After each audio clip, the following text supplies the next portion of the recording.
ಕರ್ನಾಟಕ ಜಿಲ್ಲಾವಾರು ಹವಾಮಾನ ಮುನ್ಸೂಚನೆಗೆ ನಿಮ್ಮೆಲ್ಲರಿಗೂ ಆತ್ಮೀಯ ಸ್ವಾಗತ. ವರುಣದೇವನ ಆರ್ಭಟ ರಾಜ್ಯದಲ್ಲಿ ಯಾವ ರೀತಿಯಾಗಿದೆ, ಇಂದು ಯಾವ ಜಿಲ್ಲೆಗಳಲ್ಲಿ ಭಾರಿ ಮಳೆಯಾಗುವ ಸಾಧ್ಯತೆಗಳಿವೆ, ಎಲ್ಲೆಲ್ಲಿ ಹಳದಿ ಮತ್ತು ಆರೆಂಜ್ ಅಲರ್ಟ್ ಘೋಷಿಸಲಾಗಿದೆ, ಹವಾಮಾನ ಇಲಾಖೆಯ ಲೇಟೆಸ್ಟ್ ರಿಪೋರ್ಟ್ ಇಲ್ಲಿದೆ. ವಿಡಿಯೋವನ್ನ ಕೊನೆವರೆಗೂ ಮಿಸ್ ಮಾಡದೆ ನೋಡಿ. ಮೊದಲಿಗೆ ಕರಾವಳಿ ಮತ್ತು ಮಲೆನಾಡು ಭಾಗದ ಜಿಲ್ಲೆಗಳತ್ತ ಗಮನ ಹರಿಸುವುದಾದರೆ, ಕರಾವಳಿಯ ದಕ್ಷಿಣ ಕನ್ನಡ, ಉಡುಪಿ ಮತ್ತು ಉತ್ತರ ಕನ್ನಡ ಜಿಲ್ಲೆಗಳಲ್ಲಿ ಇಂದು ಕೂಡ ವ್ಯಾಪಕ ಮಳೆಯಾಗುವ ಮುನ್ಸೂಚನೆ ಇದೆ. ಕೆಲವು ಕಡೆ ಗುಡುಗು ಸಿಡಿಲು ಸಹಿತ ಸಾಧಾರಣದಿಂದ ಭಾರಿ ಮಳೆಯಾಗಬಹುದು. ಅದರಲ್ಲೂ ಉತ್ತರ ಕನ್ನಡ ಜಿಲ್ಲೆಯಲ್ಲಿ ಗಂಟೆಗೆ 30ರಿಂದ 40 ಕಿಲೋಮೀಟರ್ ವೇಗದಲ್ಲಿ ಬಲವಾದ ಗಾಳಿ ಬೀಸುವ ಸಾಧ್ಯತೆಗಳಿವೆ. ಇನ್ನು ಮಲೆನಾಡಿನ ಭಾಗಗಳಾದ ಚಿಕ್ಕಮಗಳೂರು, ಶಿವಮೊಗ್ಗ, ಹಾಸನ, ಕೊಡಗು ಜಿಲ್ಲೆಗಳಲ್ಲೂ ಕೂಡ ಹವಾಮಾನ ಇಲಾಖೆ ಮಳೆಯ ಮುನ್ಸೂಚನೆ ನೀಡಿದ್ದು ತಂಪು ವಾತಾವರಣ ಮುಂದುವರಿಯಲಿದೆ. ಈಗ ದಕ್ಷಿಣ ಒಳನಾಡಿನ ಜಿಲ್ಲೆಗಳ ಪರಿಸ್ಥಿತಿ ನೋಡೋಣ. ರಾಜಧಾನಿ ಬೆಂಗಳೂರು ನಗರ ಹಾಗೂ ಬೆಂಗಳೂರು ಗ್ರಾಮಾಂತರ ಜಿಲ್ಲೆಗಳಲ್ಲಿ ಇಂದು ಮೋಡ ಕವಿದ ವಾತಾವರಣ ಇರಲಿದ್ದು, ಸಂಜೆ ಅಥವಾ ರಾತ್ರಿಯ ವೇಳೆಗೆ ಹಗುರದಿಂದ ಸಾಧಾರಣ ಮಳೆಯಾಗುವ ಸಾಧ್ಯತೆ ಇದೆ.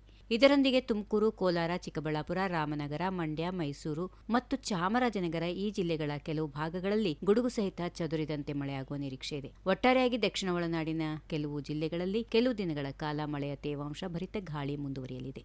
ಇನ್ನು ಉತ್ತರ ಒಳನಾಡಿನ ಭಾಗಕ್ಕೆ ಬಂದರೆ ಇಲ್ಲಿನ ಕೆಲವು ಜಿಲ್ಲೆಗಳಲ್ಲಿ ಮಳೆ ಕೊಂಚ ಬಿಡುವು ನೀಡಿದ್ರೂ ಗಾಳಿಯ ವೇಗ ಹೆಚ್ಚಾಗಿರಲಿದೆ. ಧಾರವಾಡ, ಗದಗ, ಹಾವೇರಿ, ಕೊಪ್ಪಳ ಮತ್ತು ರಾಯಚೂರು ಜಿಲ್ಲೆಗಳ ಒಣ ಹವಾಮಾನದ ನಡುವೆ ಅಲ್ಲಲ್ಲಿ ಹಗುರವಾದ ಮಳೆಯಾಗಬಹುದು. ಆದರೆ ಬೆಳಗಾವಿ, ವಿಜಯಪುರ, ಕಲಬುರಗಿ, ಬೀದರ್ ಮತ್ತು ಬಾಗಲಕೋಟೆ ಜಿಲ್ಲೆಗಳಲ್ಲಿ ಮುಂದಿನ 24 ಗಂಟೆಗಳಲ್ಲಿ ಗಂಟೆಗೆ 40ರಿಂದ 50 ಕಿಲೋಮೀಟರ್ ವೇಗದಲ್ಲಿ ಬಲವಾದ ಬಿರುಗಾಳಿ ಬೀಸುವ ಮುನ್ನೆಚ್ಚರಿಕೆಯನ್ನು ಹವಾಮಾನ ಇಲಾಖೆ ನೀಡಿದೆ.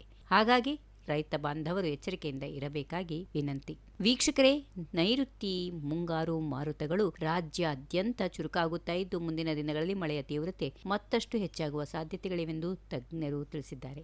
ನಿಮ್ಮ ಊರಿನಲ್ಲಿ ಇವತ್ತು ಮಳೆ ಬರ್ತಾ ಇದೆಯಾ ಇಲ್ವಾ ಅನ್ನೋದನ್ನ ನಮಗೆ ಕಾಮೆಂಟ್ ಮೂಲಕ ತಿಳಿಸಿ. ರಾಜ್ಯದ ಹವಾಮಾನ ಇಲಾಖೆ ಇಂಥದ್ದೇ ದಿನನಿತ್ಯದ ಅಪ್ಡೇಟ್ಗಳನ್ನ ಎಲ್ಲರಿಗಿಂತ ಮುಂಚಿತವಾಗಿ ಪಡೆಯಲು ದಯವಿಟ್ಟು ನಮ್ಮ ಚಾನೆಲ್ ಅನ್ನ ಈಗಲೇ ಸಬ್ಸ್ಕ್ರೈಬ್ ಮಾಡಿಕೊಳ್ಳಿ. ಈ ವಿಡಿಯೋ ನಿಮಗೆ ಇಷ್ಟವಾಗಿದ್ರೆ ಒಂದು ಲೈಕ್ ಮಾಡಿ, ನಿಮ್ಮ ಕುಟುಂಬದವರೊಂದಿಗೆ ಶೇರ್ ಮಾಡಿ. ಧನ್ಯವಾದಗಳು. ಸುರಕ್ಷಿತವಾಗಿ. If you like this video, ಬೇಗ ಲೈಕ್ ಮಾಡಿ, ಕಾಮೆಂಟ್ ಮಾಡಿ, ಶೇರ್ ಮಾಡಿ ಹಾಗೂ ಯೋಯೋ ಟಿವಿ ಕನ್ನಡವನ್ನು ಸಬ್ಸ್ಕ್ರೈಬ್ ಮಾಡಿ.